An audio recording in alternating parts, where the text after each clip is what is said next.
Así es. Bueno, algunas cosas.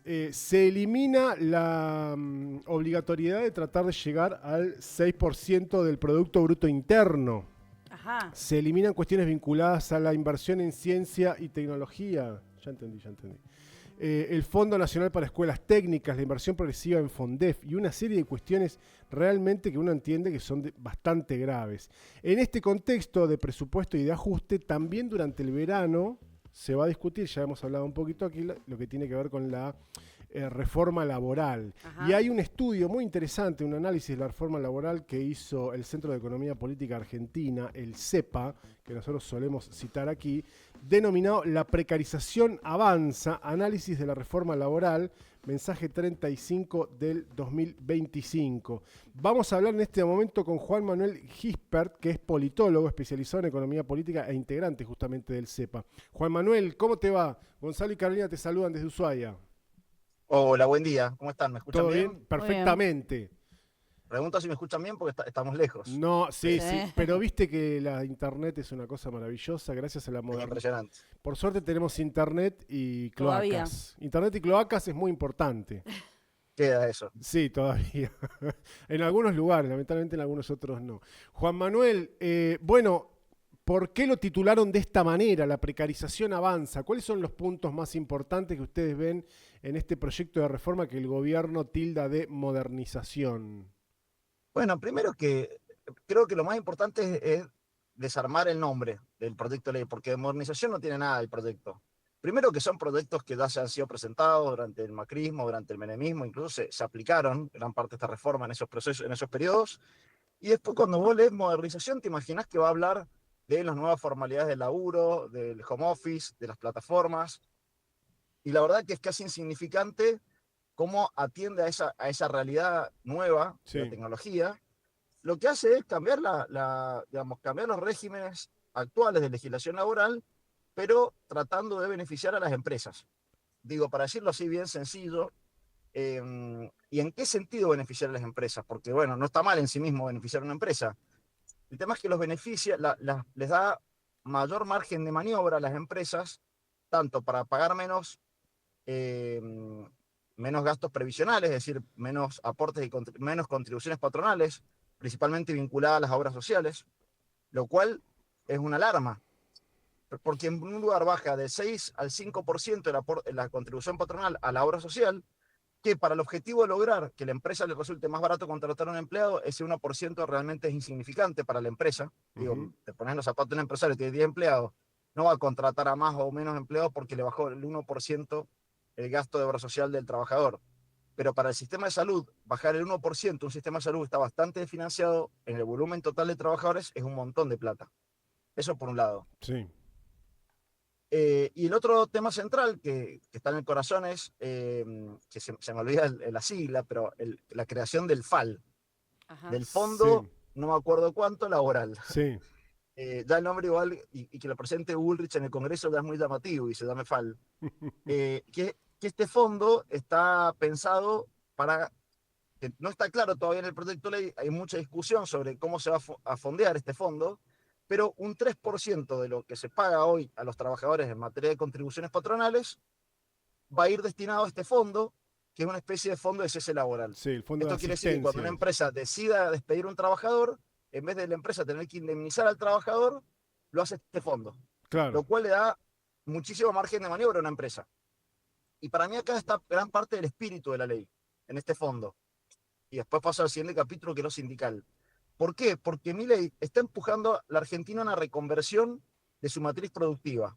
Está potenciando sectores como el agro, los sectores agroexportadores, la minería, la energía y la intermediación financiera, negocios principalmente vinculados al mercado externo, no al interno, eh, que representa el 9% del empleo, esos sectores. Y los sectores que está lastimando la política económica de Milei, que son la construcción, la industria y el comercio, que representan el 50% del empleo, Milei le está dando una herramienta a las empresas para generar una reconversión más rápida. Ujú. Porque si yo soy un industrial y veo que Milei está importando todo, sin arancel, sin nada, y tengo que reconvertirme en un importador, y a veces no puedo porque tengo que pagar indemnizaciones a todos mis empleados para despedirlos. Claro. Entonces, lo que está haciendo Milei es generar un modelo donde sea más, donde fluya más, vamos a decir así, Sí. la reconversión productiva que él está proponiendo. Es decir, en un sentido, una ley consistente con una Argentina que Milei está construyendo, una Argentina más chica en materia de empleo.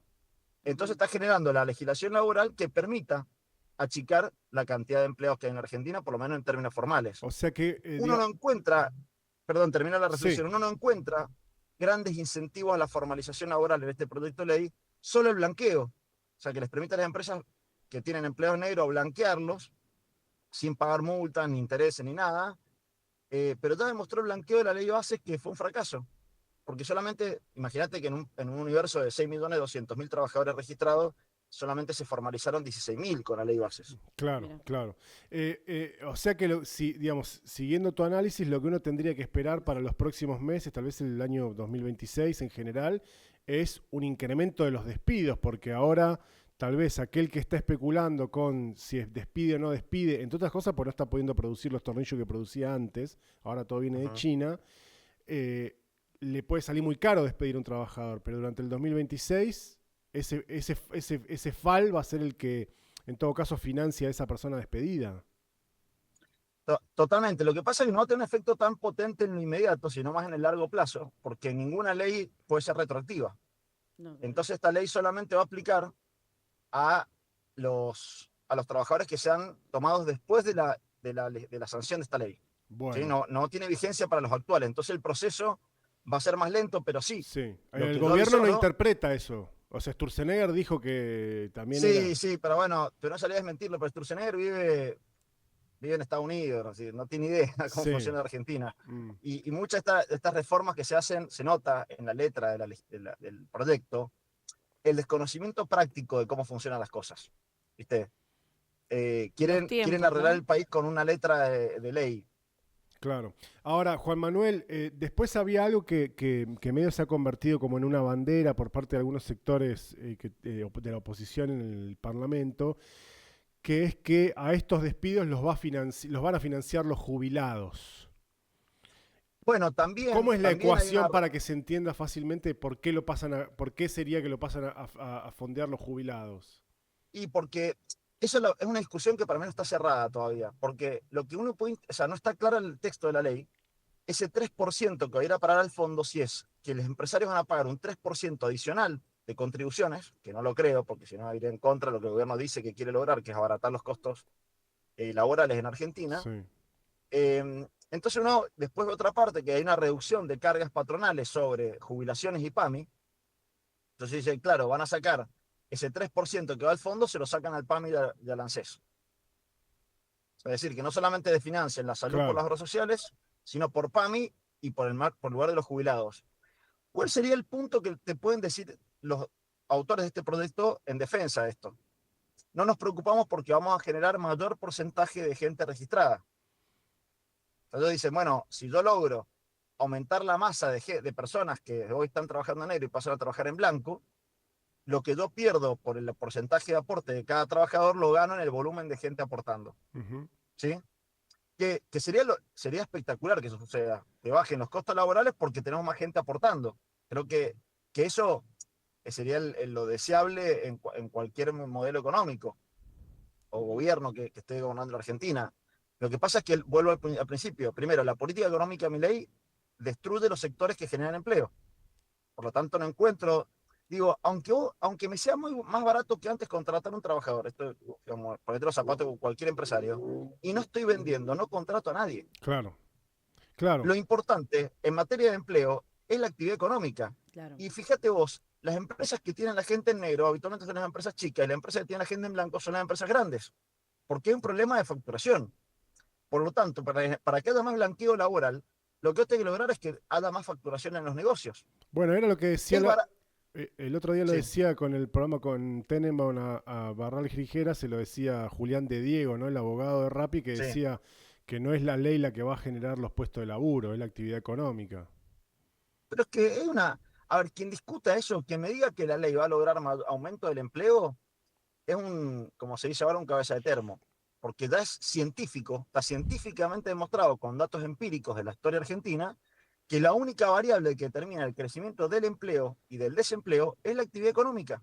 con las mismas leyes de ahora, durante 10 años se creó muchísimos millones de puestos de trabajo registrados. Y con la misma ley de ahora se destruyeron un montón de puestos de trabajo. Milei lleva 150.000 puestos de trabajo destruidos. ¿Qué pasó entre Alberto Fernández y Milei?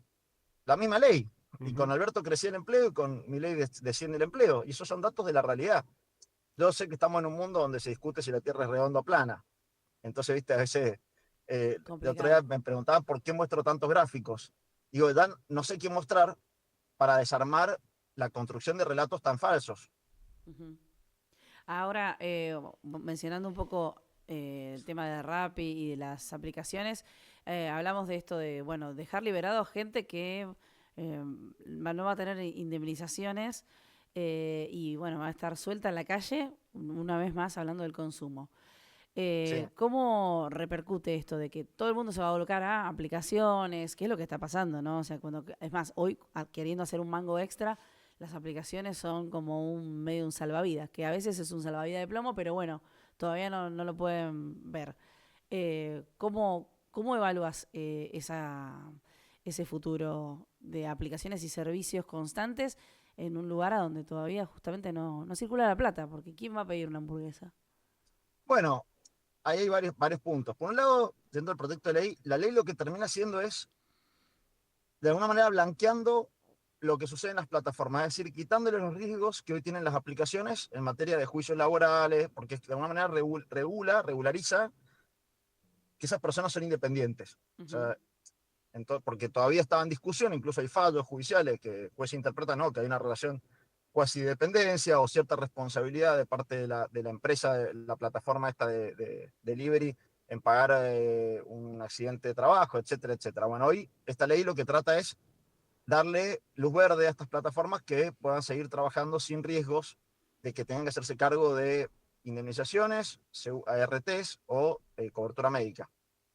Lo cual para mí es un retroceso enorme eso, porque yo soy un gran defensor de estos nuevos servicios, me parece fantástico que existe esa posibilidad.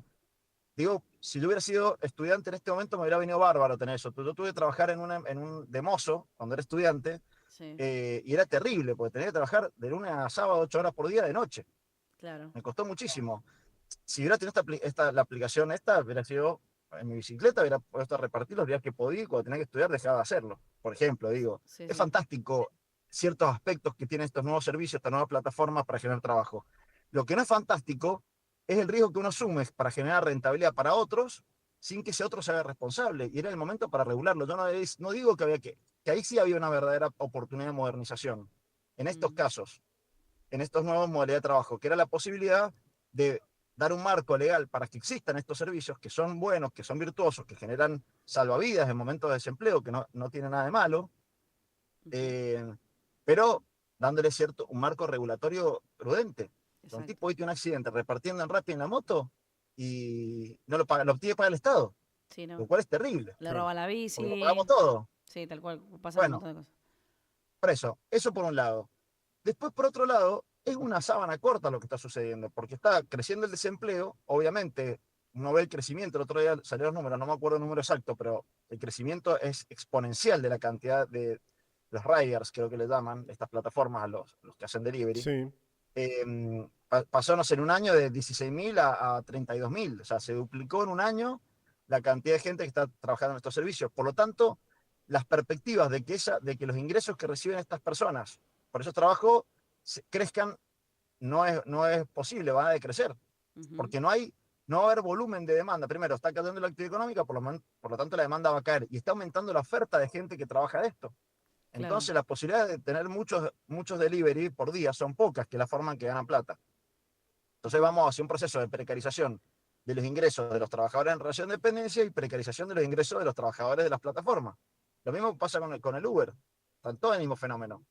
Claro. Y cuando el gobierno dice, que nosotros en este informe lo ponemos claramente, el modelo peruano, bueno, es eso, es un país con están tratando de disciplinar a la sociedad argentina que se acostumbre a vivir muy por debajo de lo que la sociedad argentina se acostumbra a vivir. Para todos los segmentos socioeconómicos, te digo, o sea, salvo los altos, salvo la punta de la pirámide social, el resto es como bajar un escalón importante de sus perspectivas. Claro. Respecto a lo que es esto que tiene que ver con algo móvil, que en cuanto al salario, Sí. que también se maneja como se cambia la perspectiva. Esto es un salario que va a ir acomodado según las horas de trabajo, según también la carga y los objetivos cumplidos. Bueno, ahí hay varias, hay un montón de puntos, ¿viste? Todo, traté de ir tal vez a lo más profundo de la reforma, pero bueno, hay reformas respecto a la forma de que los empleadores tienen que dar las vacaciones, cómo se van a computar las horas extras, este banco de horas, que bueno, me pareció un buen ejemplo de esta lógica del modelo Milei, que me parece terrible, que Milei dice, che, que hay un problema, en vez de arreglarlo, rompamos todo. El Claro. banco de horas, por ejemplo, esto establece que no, en vez de pagarte hora extra a una empresa, si vos se te hace quedarte después de horario, te compensa esas horas que te quedaste después de hora, yendo menos horas otro día. Ajá. Eso es lo que plantea el banco de horas. Que en ciertos rubros tiene lógica y es atendible. Incluso lo escuchaba en una entrevista al ex presidente de Toyota Argentina que contaba que ellos negociaban constantemente esos bancos de horas con el sindicato dentro de la legislación actual, porque los convenios colectivos de trabajo permiten eso. Lo que Ujú. pasa es que ahora lo oficializa el gobierno. Antes era un acuerdo entre sindicatos y patronales. Bien, claro. Eh, pero para todo el mundo es injusto, porque no en todos los sectores se justifica lo del banco de horas. Sí, por ejemplo, en Mendoza la vitivinicultura tienen estacionalidad muy fuerte, muy intensiva, y después tener al trabajador teniendo que trabajar todos los días 8 horas a veces no tiene sentido, porque ya pasó la etapa Sí, sí, fuerte de la claro. producción. Entonces, digo, hay rubros específicos que el convenio colectivo de trabajo amerita tener un banco de horas para que sea sostenible el modelo, pero no para todo. Y ahora lo otro, que para mí es el otro corazón de la reforma, es la desarticulación sindical, que es, bueno, es el sueño húmedo de los sectores liberales de la Argentina de toda la vida. Porque de alguna manera el sindicalismo argentino ha sido una especie de guardia pretoriana de los derechos laborales. Entonces, Claro. cada vez que un gobierno argentino trató de impulsar la economía hacia un modelo primarizado, esto que hablamos de energía, minería y sectores agroexportadores, se encontraron con un problema, que era un sindicalismo que resistía esas transformaciones y aparte cuidaba una legislación laboral que impedía estos niveles de precarización laboral, etcétera. No sé si me siguen el Sí, sí, razonamiento. sí, sí. Bueno, ¿cómo lo buscan desarticular ahora? Bueno, le aumentan primero la cantidad de actividades esenciales para que no puedan hacer paro, para que no puedan tener capacidad de fuerza. Eh, Aminoran el efecto de la ultraactividad, que básicamente es muy largo explicar o complejo explicar a veces la ultraactividad, pero es una de las herramientas que más poder de negociación le da al sindicato. Porque si una patronal quiere modificar un convenio colectivo de trabajo y no está de acuerdo el sindicato negocia con la de ganar porque hasta tanto no se pongan de acuerdo sigue rigiendo el anterior, Ujú. no se vence. O sea, los convenios colectivos de trabajo tienen fecha de caducidad, pero en la medida en que no haya un nuevo acuerdo, un nuevo convenio, sigue vigente el anterior. Bueno, ahora se caerían los convenios. Entonces es como que cada tanto tiempo se negocia de cero. Claro. Bueno, le sacan horas a los delegados sindicales, le sacan horas de licencia gremial, le quitan recursos de las obras sociales. Después le dejaron finalmente, no modificaron los aportes solidarios de los no sindicalizados a los sindicatos, pero es lo de menos. Todo el tiempo se permite sindicatos por empresas, acuerdos salariales por empresas, y aparte, no solamente con los sindicatos, este gobierno tiene, e incluso elimina aportes a cámaras empresarias, este proyecto. Sí. Porque el gobierno lo que busca es desarticular cualquier tipo de organización colectiva, de asociativismo. Porque hay una concepción filosófica, da una discusión más profunda, de la sociedad que ellos creen, ¿viste? Una sociedad, bueno, quieren desarmar los colegios profesionales. Una sociedad, la ley de la selva, el sálvese quien puede. Sí, todo lo que sea Tratan de. algún tipo de organización Sí, colectiva, patronal o sindical, la quieren desarmar. De hecho, Joe claro, ya perdió fuerza gracias a esa puja. No estamos viendo grandes movilizaciones. De hecho, los reclamos hacia los distintos sindicatos ya no son tan fuertes desde el mismo empleado. O sea, casi va en última instancia, cuando antes era en primera instancia acudir a sí, sí, ellos. sí, totalmente. No, fíjate lo que pasó. Y las cámaras empresariales, claro, los sectores vinculados al mercado interno, que están siendo fuertemente castigados, los quieren disciplinar para que no salgan a decir nada. Ujú. Y eso es pasa notorio. Entonces, bueno, ese es el camino que está tomando el gobierno. Yo digo, igual, aclaro una cosa, es consistente.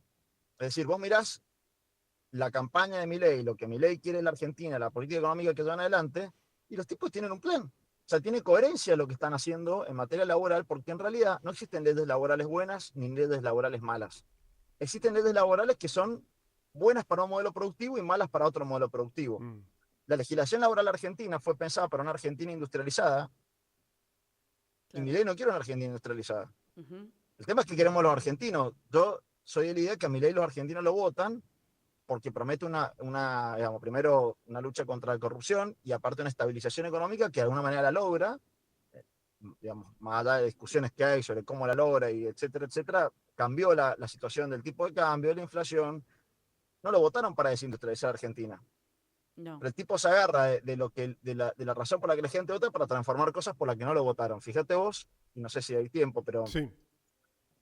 recién hablaban del presupuesto, bueno, los recortes al INTI, al INTA, al CONICET, es decir, todo es consistente. Pues si vos querés una Argentina industrial, necesitas universidades públicas, necesitas ingenieros, necesitas institutos de desarrollo tecnológico para agregar valor a tu materia prima, y el sector privado argentino es muy chico como para que invierta en innovación tecnológica. No sucede en nuestras empresas. La mayoría de innovación tecnológica en materia del agro salen de los organismos públicos de investigación, como el INTA y el INTI, por ejemplo.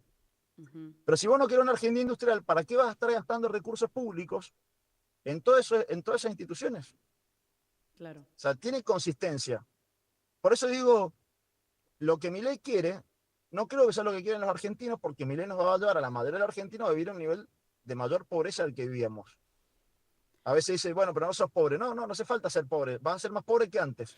Bueno, También no se está en hablaba la de eso, línea de la pobreza. se habla de trabajadores pobres, ¿no? O sea que hay como ahora vos aún trabajando, aún cumpliendo 8 horas de trabajo, aún estando en blanco, sos pobre. Entonces, Sí. ya no existe el pobre que hace changas y el pobre trabajador. Ahora el trabajador es pobre. Entonces, es como que de esa transición no se sale tan fácilmente. Bueno, fíjate vos que también, no, es compleja. Bueno, pero a ver, es la puja distributiva de siempre. O sea, la inflación, la inflación ha actuado siempre como un instrumento de esa puja distributiva. Cuando vos mirás la curva histórica de qué porcentaje de la riqueza nacional se repartía entre los trabajadores y los empresarios, el Ujú. capital y el trabajo, como se decía, siempre los procesos inflacionarios fueron los momentos donde como que el empresariado ganaba mayor porcentaje, le robaba porcentaje de participación en la riqueza nacional a los trabajadores.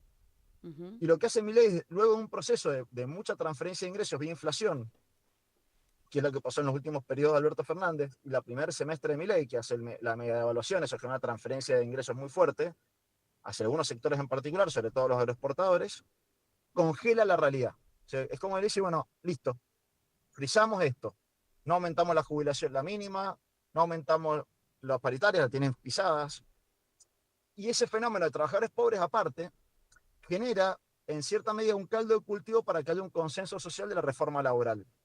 Porque vos le preguntás, no sabe la gente que se está discutiendo la reforma laboral, pero la gente que está trabajando hoy en relación de dependencia en blanco, dice, mirá, no sé qué quiere hacer el gobierno, pero yo sí estoy mal. Si Obvio. trabajo todos los días, 8 horas por día, y no me alcanza para llegar a fin de mes, estoy mal, bueno, cámbienlo. ¿Viste? Hay un caldo de cultivo. ¿Viste como cuando en los 90 le financiaban al ferrocarril para que ande mal y Para después la poder gente decía, sí, privatizarlo. privatícenlo si es un Claro, desastre? exacto. Sí, sí. Hay como Eh, un poco esa presión. claro, bueno, Ese cuello de botella, ¿no? en este, Te dejamos claro, de ver, Juan Manuel. ¿cómo? No estás más en pantalla. Me parece que Ah, no bloqueaste sé sin qué. que. Sí, no, se me bloqueó la pantalla del celular y estoy tratando de volver. Ahí está, Ahora ahí sí. estoy de vuelta. Sí, de alguna manera apelan a un sentido común que está también de alguna manera armado justamente por la situación que ya hace un par de años que se vienen viviendo. Entonces le ponen una ley de modernización laboral y apelan sobre todo a ese porcentaje que es muy amplio de gente que no tiene hoy derechos laborales. Entonces cuando nosotros discutimos estas cosas, la verdad es que no sé a quién estamos llegando, sinceramente. Sí, ojo, pero igual ojo con eso. Mirá, ese 50% de informalidad laboral es muy heterogéneo, muy heterogéneo. En las grandes urbes sea, en las ciudades, por ejemplo, mucho ese trabajo informal goza también de derechos laborales en negro. Es decir, vos trabajas en un comercio y te dan las vacaciones y te pagan el aguinaldo, aunque sea en negro. No todo el informal laboral está fuera de todos los derechos laborales. Ujú. ¿Se entiende lo que quiero decir? Sí, totalmente. Totalmente. Incluso es muy marginal, pero conozco casos, tienen negro y le pagan una prepaga barata para darle una cobertura médica. Digo, entonces no es que no goce, lo que pasa es que aún gozando de los derechos laborales que tiene la legislación vigente, tu sueldo es muy malo, no te alcanza para vivir. Entonces la vivencia que tiene el trabajador respecto al trabajo en relación de dependencia es terrible. Hoy un empleado de estas plataformas gana lo mismo que un empleado en relación de dependencia trabajando muchas menos horas. Y a fin de cuentas eso es lo que están en lo que digo, la necesidad de reforma de parte del trabajador está en lo salarial. Lo que no sabe el trabajador es que no le quieren mejorar lo salarial con esta reforma. Está mejorando los ingresos a la empresa, no al trabajador. Juan Manuel, gracias por tu tiempo. Muy amable en atendernos. Gracias a ustedes. Muchas gracias. Muchas Hasta gracias. luego. Chao, chao. Juan Manuel Gispert es politólogo, integrante del Centro de Economía Política Argentina, especialista justamente en economía política, hablándonos justamente de este proyecto de reforma laboral que desde la propia entidad, desde el CEPA, han denominado como la precarización avanza. Es un documento muy interesante donde van desglosando Está muy bien los puntos más interesantes, digamos, o los más destacados detallado. de esta reforma, justamente para poder analizar cuál es el impacto y cuál es el alcance que tiene este proyecto de ley en términos de no solamente los trabajadores que están formalizados, sino también aquellos que están en la informalidad o que trabajan, por ejemplo, en las distintas plataformas digitales que hay disponibles por en este año, digamos, por estos días, como tienen que ser, como son Rappi, Uber y todas esas.